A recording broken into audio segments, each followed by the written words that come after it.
희망처럼 눈부신 설경 속에서 고단한 맘 잠시 내려놓으며 사랑스러운 올 시청자님들과 더불어 잠시나마 휴식할 수 있는 이 시간에 무한 감사하고 모든 근심과 걱정 내려놓으며 새로운 날에 오늘을 힘차게 시작합니다. 이 시간에는 한국학중앙연구원의 문헌을 통한 고조선의 역사에 대한 내용을 함께 살펴보도록 하겠습니다.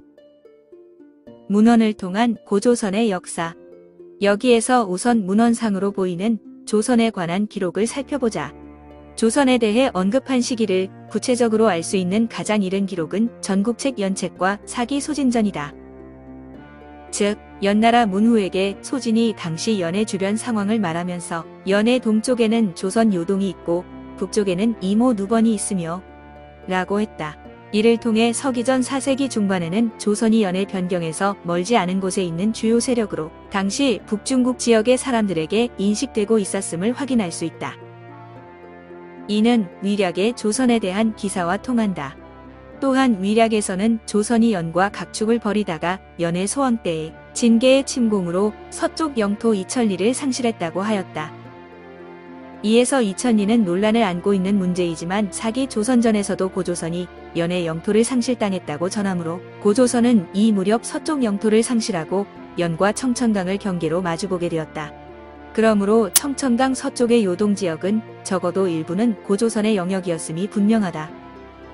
이러한 사실과 고조선의 수도가 평양의 왕검성이었다는 점을 결부시키면 서기전 4세기 이전의 고조선은 세력을 서쪽으로 뻗쳐 요동지역을 세력하에 포괄하고 있었으며 연과 각축을 벌였던 상당히 강한 세력이었다는 추론이 일단 가능해진다.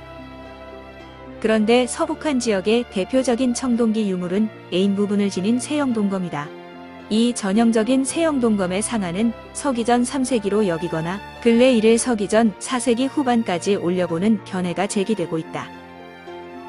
전형적인 세영동검의 발생 과정 및 초기 발생지에 대해서는 좀 더 논의할 문제이지만 여기에서 유의할 점은 전형적인 세영동검의 분포상의 북한계가 서기전 3세기 초 이후 고조선과 연해 요동군과의 경계였던 청천강이라는 사실이다. 그리고 서북한 지역에서의 세영동검 이전 단계의 주요 금속기 유물로는 비파형 동검을 들 수 있는데 출토된 수가 매우 적고 함께 출토된 유물 또한 빈약하다.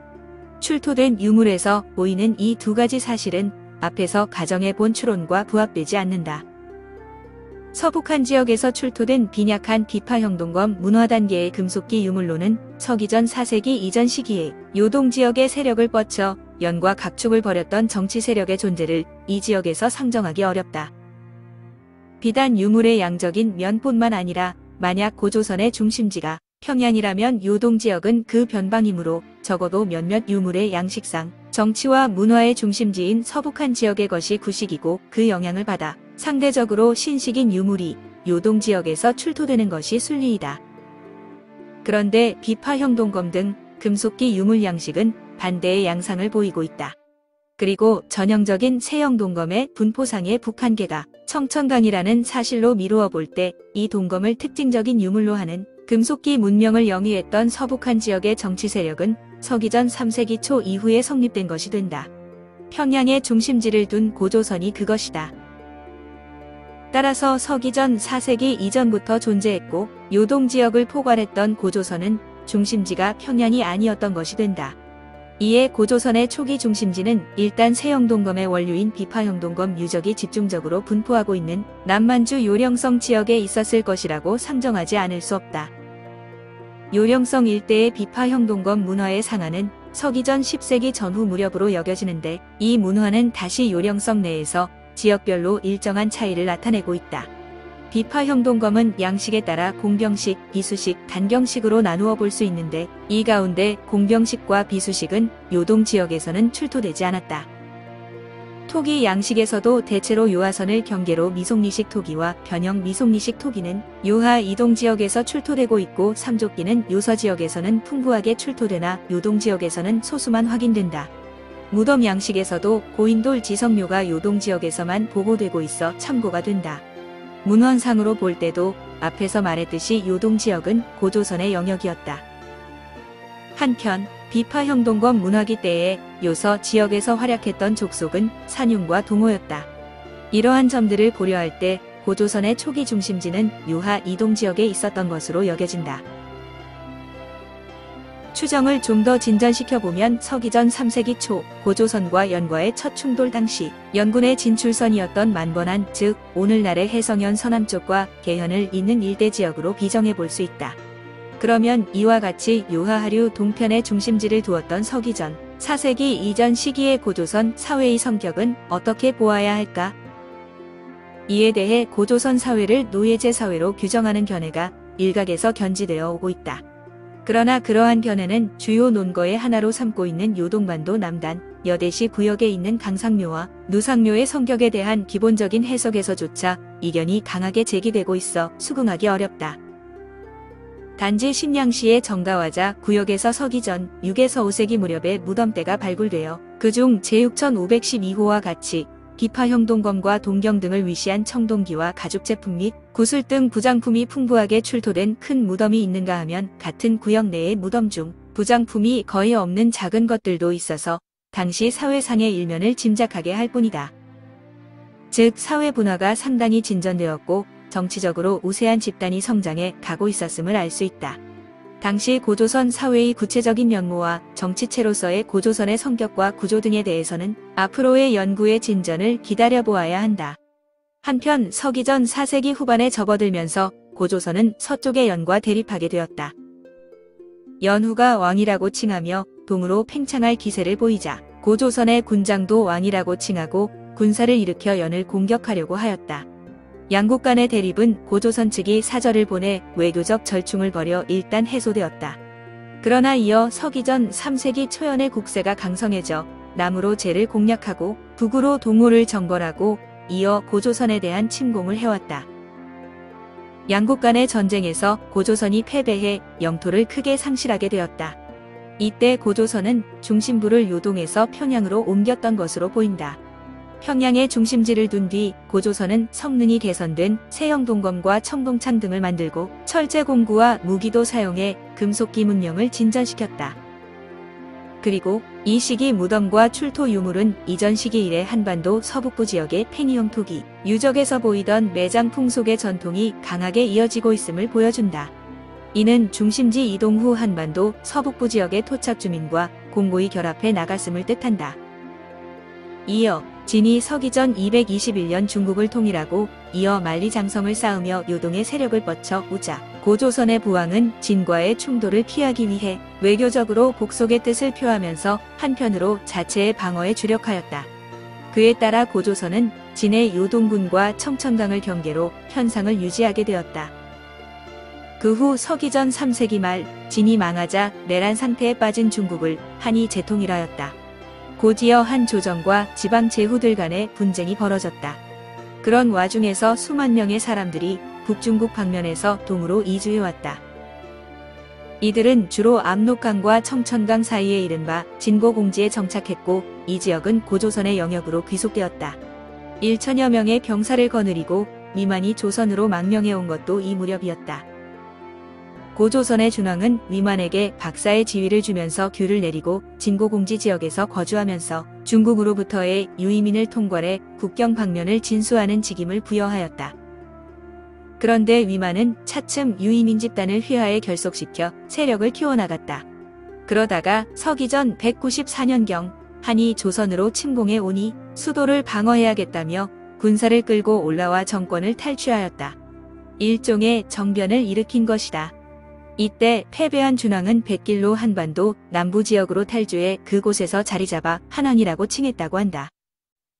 새로운 위시 왕조는 유이민 집단과 토착 고조선인 세력을 함께 지배체제에 참여시켜 양측 간의 갈등을 줄이고 정치적 안정을 도모하였다. 대외적으로는 한과 우호 관계를 유지하였다. 그리고 유이민 집단과 함께 전래된 일부 중국 문물을 수용해 군사력을 강화해 나갔다.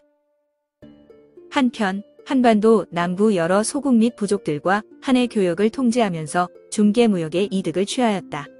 이렇게 해 강화된 힘을 바탕으로 인근의 임둔, 진번 등의 집단을 복속시켰고 압록강 이북에까지 세력을 뻗치는 등 신흥국가로서의 활기찬 모습을 나타냈다. 위시 왕조의 성격에 대해 한인의 정복 왕조 또는 식민 정권으로 보는 견해가 있어왔다. 한편 위만을 사정이 있어 연나라에서 살게 되었던 고조선계 사람으로 봄으로써 위의 견해를 부정하는 설이 제기되었다. 이 문제에서 더욱 본질적인 면은 위시 왕조의 정치적 구조에 있다. 위시 왕조는 유이민과 토착민의 연합 정권적인 모습을 보였다. 토착민 출신의 유력자들도 위시 왕조를 이끌어 나가는 지배 세력의 주요 부분을 구성하고 있었다. 이는 낭랑군에서 호한초별, 즉 고조선인과 한인들을 차별하는 족속별 이중 구조를 보인 것과 뚜렷이 차이가 난다. 그리고 위만이 폐수를 건너올 때 상투를 틀고 조선 옷을 입고 왔다는 사실은 조선인의 입장에서 미래를 추구하겠다는 의지와 자세를 나타낸 것으로 보인다. 그가 집권 후 국호를 계속 조선이라 했던 것도 그러한 면을 나타낸다. 곧 위시 왕조의 성격은 이전 왕조의 계승 발전이라고 할 수 있다. 서기전 3세기 이래의 평양 지역의 토광묘 문화의 성격이 위만조선 시기에도 이어진 것은 이와 부합하는 바이다. 한편 위시 왕조가 한창 성장해 나갈 무렵 서쪽으로부터 한 세력이 동진해왔다. 한은 위만조선과 흉노와의 연결을 차단하고 동북아 지역을 석권하고자 하였다.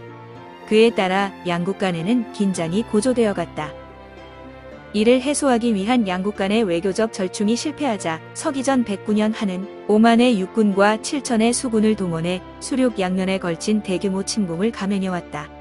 한의 침공에 맞서 고조선인은 1년여에 걸쳐 치열하게 저항했으나 마침내 서기전 108년 왕검성이 함락되었다. 이후 한은 고조선의 영역에 4개의 군을 설치하였다. 이때 많은 수의 고조선인들이 남으로 내려갔고 그들은 사만사회의 발전에 큰 영향을 끼치게 되었다. 고조선 후기와 위만조선 때의 박사, 경, 대부, 상, 대신, 장군 등의 관직명이 보이고 있어 구체적인 성격은 확실하지 않지만 당시 중앙통치 조직의 형성이 어느 정도 진전되었는지 알 수 있다.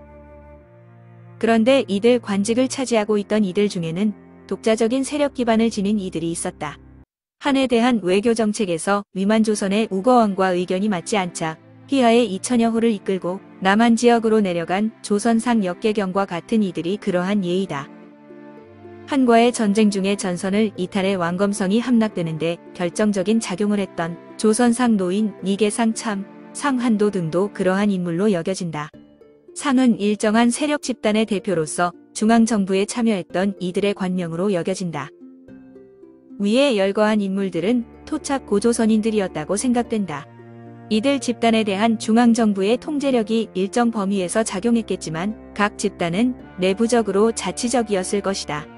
역계경 등의 집단적인 이탈 행위가 가능했던 것은 그러한 면을 말해준다. 중앙정부의 왕실도 기본적으로는 그러한 집단들 중에서 가장 큰 집단의 장이었다. 이러한 집단의 존재를 뒷받침하는 토대는 당시 각 집단이 지니고 있던 공동체적 관계였다.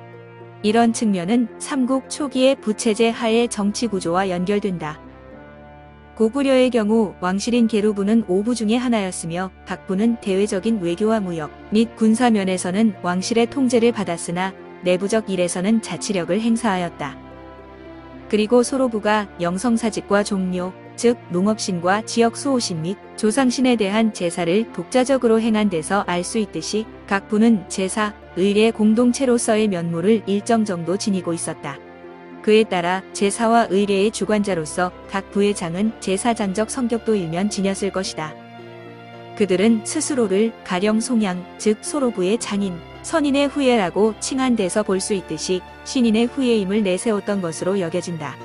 그중 가장 우세한 집단의 장인 왕은 권력의 정통성을 근저로 자신이 천신 또는 태양의 자손임을 내세웠다.